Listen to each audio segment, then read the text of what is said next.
Yep, chapter 9. Chapter 9A.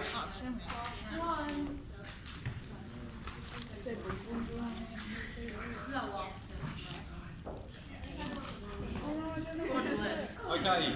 Not again. So today, 9A, sampling distributions.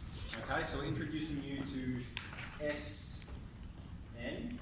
Okay. So let's have a read of it.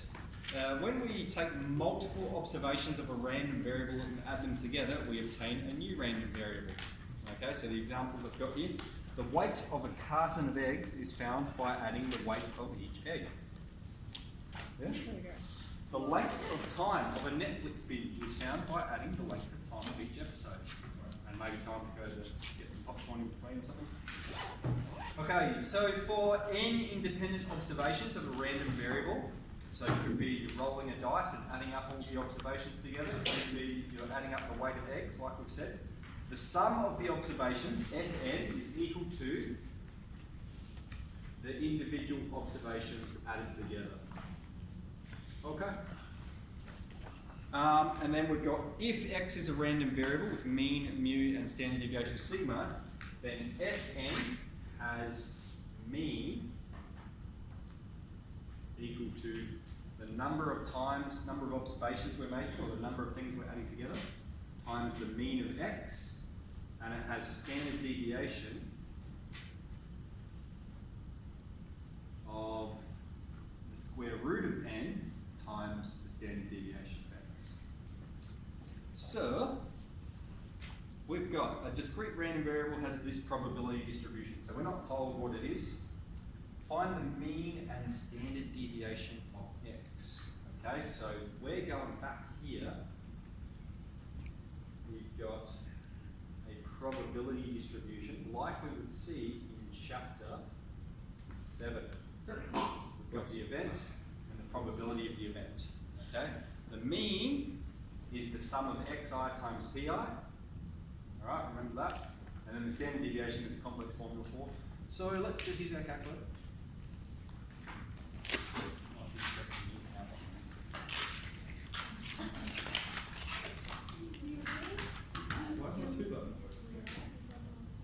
So in statistics, we have 1 and 2, and then the respective probabilities in there.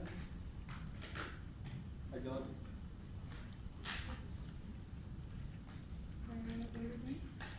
So in statistics, in table mode, I've got the events, 1 and 2, and probabilities 0.2 and 0.8, list 1, list 2.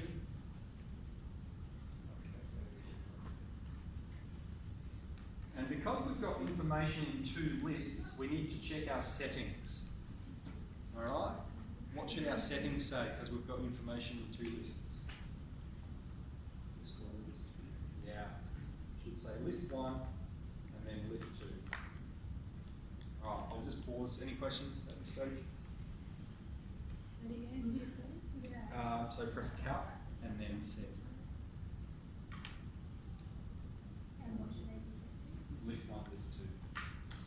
Exactly like you've got. Yep, because we've got data in both lists.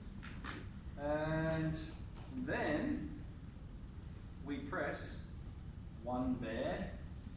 And so we've got the mean here is 1.8 and the standard deviation is 0.4.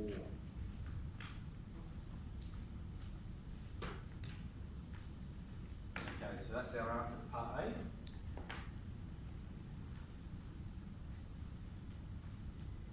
Part B, state the meaning of S10.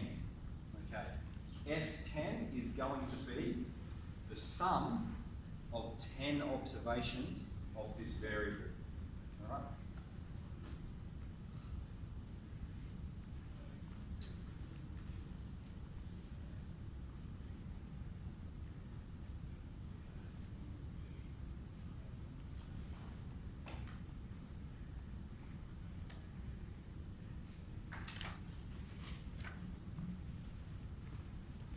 Okay, so perhaps to put it in context, because we haven't given a physical example of what this is, let's say it's a pi spinner, where 0.2 of it is, that's the number 1, and then this is the number 2. Okay, you've got your spinner, and you spin it, and so you can see 80% of the time it's going to land on number 2, and 20% of the time it's going to land on number 1. What S10 means is you're doing this experiment 10 times. So you spin it, most of the time you're going to get number 2, every now and then you're going to get a 1, but S10 is the sum when you add up all of the 10 results you observed. Okay? Okay, find the mean and standard deviation of S10. So now we're just using these formulas here. So mean, there's a couple of ways we can represent it.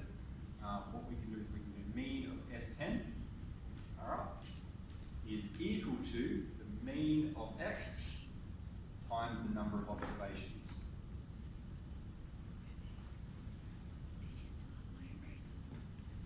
And so what that means, if we were to spin it 10 times, we would expect to get the result 18.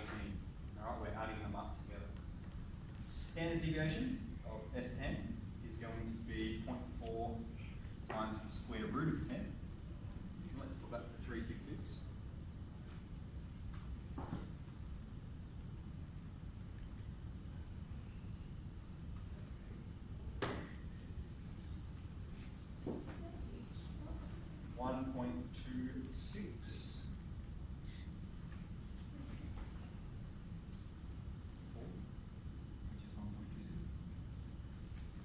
Okay, state the possible values of S2. Okay, so we've got this spinner and we're spinning it twice. All right, so this is part D, the possible values of S2. Firstly, what's the lowest possible outcome we could have? 2. All right, that's when we get a 1, and then we spin it, and then we get a 1 again. The sum would be 2. We could get a 2 and then a 1, we could get a 1 and then a 2, so we could get a 3. And the highest possible value we could get is if we spun it 2 and 2, and we got 4. We added those together. Cool. That's it. So that's 9A. Easy peasy cheesy. I don't think so. We'll just do 9A, I reckon. So let's get into it. Thank you, cameraman.